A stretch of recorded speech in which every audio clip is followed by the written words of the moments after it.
नमस्ते प्यारे बच्चों। मेरा नाम है ब्रजेश सर और आपका स्वागत है एल आर टॉपर एकेडमी में।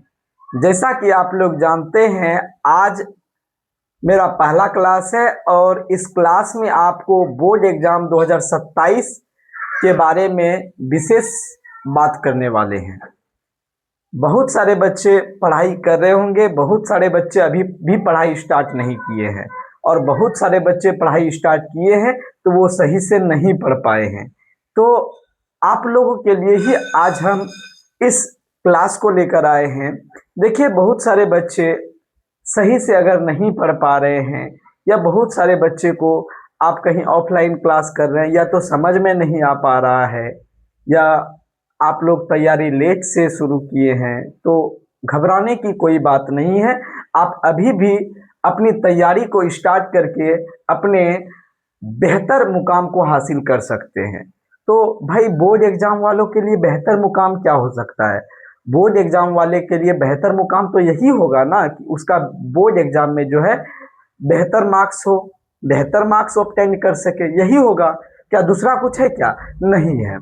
तो सबसे पहले आज जो है हम आपको गणित और साइंस के सिलेबस के बारे में बताने वाले हैं। मैं आपको बता दूं, यहाँ पे बोर्ड पे जो जितना सिलेबस आप लोग देख रहे हैं, आप लोग इस सिलेबस को देख के घबराइएगा नहीं, क्योंकि एक बात यही जान लीजिए, सिलेबस आपको भी पता है बहुत बड़ा बड़ा होता है। एक चीज ये भी याद रखना है कि पढ़ने वाले बच्चे बहुत होते हैं, बहुत सारे बच्चे पढ़ते हैं, लेकिन सबका मार्क्स अलग अलग होता है। तो पढ़ाई तो जरूरी है ही, साथ ही साथ आपको सही गाइडेंस चाहिए। मार्क्स कैसे ऑब्टेन करना है ये चीज मायने रखता है, ठीक है ना। तो हम पहले मैथ का जो है सिलेबस देख लेते हैं। देखिए, मैथ में टोटल जो है लगभग 15 चैप्टर है। कितना चैप्टर है? 15 चैप्टर है। और 15 चैप्टर को जो है एकदम बेसिक तरीके से, बेसिक ढंग से जो है एक एक करके जो है हम लोग पढ़ने वाले हैं, एक एक करके। और एकदम थ्योरी, इसके बाद कॉन्सेप्ट, इसके बाद क्वेश्चन प्रैक्टिस, हर एक चीज करने वाले हैं, जिससे कि आपके एग्जाम में भी आपको ये चीज करने में परेशानी नहीं हो। आपको जैसे चैप्टर एक मान के चलिए खत्म हुआ, रियल नंबर खत्म हुआ, अर्थात वास्तविक संख्या खत्म हुआ, तो वास्तविक संख्या खत्म होने के बाद जब क्वेश्चन प्रैक्टिस करेंगे तो इससे आपको पता चलेगा, आपके लेवल का अंदाजा लगेगा कि हाँ भाई, कि यहाँ हम पढ़े हैं और इससे हमको मेरा क्वेश्चन बन पा रहा है या नहीं बन पा रहा है। तो तभी पता चलेगा जब आप लोग क्वेश्चन प्रैक्टिस कीजिएगा। और कंसिस्टेंसी के साथ जब तक आप पढ़ाई नहीं करेंगे ना, आपको पढ़ने से कोई फायदा नहीं है। अगर आप चाहते हैं कि आपका बोर्ड एग्जाम में जो है 450 पार हो, तो आपको थोड़ा सा मेहनत तो करना पड़ेगा। ज़्यादा मेहनत करने की आवश्यकता नहीं है। अगर कोई आपको टीचर बोल रहा है कि एकदम बहुत एकदम दमदार तरीके से पढ़ो ये वो, तो मुझे ऐसा नहीं लगता है, क्योंकि पढ़ाई सब करता है, लेकिन जो है ना, पढ़ाई करने का स्ट्रेटेजी जो है ये अलग तरीके का होता है। आप बस कॉन्फिडेंस रहिए और अच्छे ढंग से मेहनत कीजिए थोड़ा बहुत, ठीक है ना। तो हम पहले मैथ के सिलेबस के बारे में देख लेते हैं। सबसे पहले जो हमको पढ़ना है, वास्तविक संख्या पढ़ना है।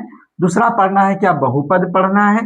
इसके बाद दो चर वाले रैखिक समीकरण युग्म, इसके बाद द्विघात समीकरण, समांतर श्रेणी, त्रिभुज, निर्देशांक ज्यामिति, त्रिकोणमिति एक परिचय, त्रिकोणमिति के कुछ अनुप्रयोग, वृत्त, रचनाएं, वृत्तों से संबंधित क्षेत्रफल, पृष्ठ क्षेत्रफल और आयतन, सांख्यिकी और प्रायिकता। यह 15 चैप्टर में अगर हम आपको बता दें, अगर हम आपको 5 चैप्टर भी बढ़ा देंगे ना, तो मैथ में आपका 90 प्लस आएगा। क्योंकि कुछ कुछ इसमें ऐसा चैप्टर है जो कि बहुत ही ज्यादा इंपॉर्टेंट है और उससे भर भर के एग्जाम में क्वेश्चन आते हैं। तो ऐसा करेंगे नहीं, हम सब चैप्टर को आपके एग्जाम से पहले कंप्लीट करने का प्रयास करेंगे। प्रयास क्या करेंगे, और करेंगे भी, कंप्लीट करेंगे। आप लोग बस लगातार तरीके से मेहनत करते रहिएगा। अब थोड़ा सा साइंस की ओर चलते हैं। आप लोगों को भी पता है, साइंस को जो है 3 पार्ट में डिवाइड किया गया है। कितने पार्ट में? 3 पार्ट में डिवाइड किया गया है क्लास 10th में। सबसे पहले फिजिक्स, केमिस्ट्री और बायोलॉजी। फिजिक्स, केमिस्ट्री और बायोलॉजी। देखिए फिजिक्स में जो है 5 चैप्टर है, लेकिन आपको बता दें आप 3 चैप्टर हम इसमें मुख्य मुख्य भी अगर पढ़ा देंगे ना, आपका फुल में फुल मार्क्स आ जाएगा। लेकिन हम पढ़ाएंगे सबको। सबसे पहले तो प्रकाश का परावर्तन तथा अपवर्तन बहुत ही जोरदार तरीके से, बहुत ही मतलब इतना अच्छे ढंग से पढ़ाने वाले हैं कि आपको क्लास करते करते आपको जो है पूरा कॉन्सेप्ट याद हो जाएगा। बस बच्चा पढ़ने वाला होना चाहिए, ऐसा नहीं कि मतलब सबको हम बोल रहे हैं, हम बिल्कुल भी नहीं बोलेंगे ऐसा चीज। लेकिन हाँ, अगर आप जो है अपने आप में सीरियस रहिएगा तो आपको जो है याद करने से भी कोई नहीं रोक सकता है, और हर एक कॉन्सेप्ट जो है आपके माइंड में सेट होगा। दूसरा, मानव नेत्र तथा रंग बिरंगा संसार, ये पढ़ाने वाले हैं। तीसरा, विद्युत धारा पढ़ाने वाले हैं। इसके बाद विद्युत धारा के चुंबकीय प्रभाव, इसके बाद ऊर्जा के स्रोत। ठीक है, अब बात करते हैं केमिस्ट्री की। केमिस्ट्री में आप ये 3 चैप्टर भी सही ढंग से पढ़ते हैं ना, आप शुरुआत का 3 चैप्टर भी सही ढंग से पढ़ते हैं तो आपका बहुत हद तक लगभग 80% आपका कॉन्सेप्ट क्लियर हो जाएगा। आपके एग्जाम में भी इस 80% से जो है ये जो इधर बचा है 20% ये मैंने रख सकता है, लेकिन जो है ज्यादातर जो है ये पोर्शन जो है काफी ज्यादा इंपॉर्टेंट है। लेकिन हम सबको पढ़ाएंगे, बस ध्यान से आप लोगों को पढ़ना है। पहला है क्या, रासायनिक अभिक्रिया एवं समीकरण। दूसरा है अम्ल, क्षारक एवं लवण।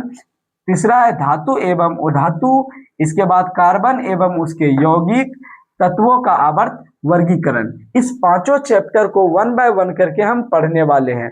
आपका पहले जो है मैथ और साइंस का ही क्लास चलेगा। प्रत्येक दिन जो है मैथ और साइंस का क्लास, दोनों क्लास चलेगा। ठीक है, दोनों क्लास चलेगा, आपको दोनों क्लास को कंप्लीट करते जाना है। इसके बाद जो है सोशल साइंस का भी क्लास होगा, हिंदी का भी क्लास होगा, संस्कृत का भी क्लास होगा, सबका क्लास होगा। ठीक है ना। तो अब बात करते हैं क्या बायोलॉजी में। बायोलॉजी में जो पहला चैप्टर होगा जैव प्रक्रम। दूसरा क्या होगा, नियंत्रण एवं समन्वय। तीसरा क्या होगा, जीवों में जनन। चौथा क्या होगा, आनुवांशिकी एवं जैव विकास। इसके बाद हमारा पर्यावरण। इसके बाद प्राकृतिक संसाधनों का प्रबंधन, है ना। ये चैप्टर है, कुछ कुछ साइंस के चैप्टर है, इधर मैथ के चैप्टर हुए। हम एक एक करके,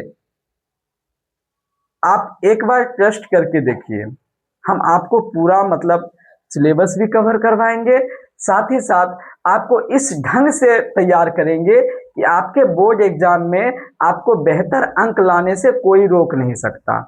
आप खूब ऑफलाइन में पढ़े हैं, अच्छी बात है।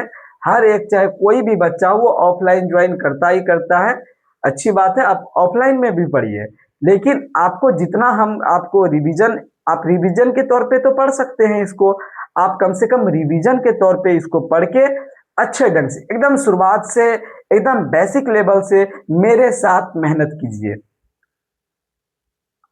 आप बिलीव नहीं करेंगे कि आपके बोर्ड एग्जाम में जो है ना आपका मार्क्स कितना आएगा। आप जितना भी पढ़े हैं आप अभी सोच नहीं पा रहे होंगे, लेकिन मेरे पास आप पढ़ के देखिए, इसके बाद आप सोच पाएंगे कि मेरा मार्क्स क्या आने वाला है।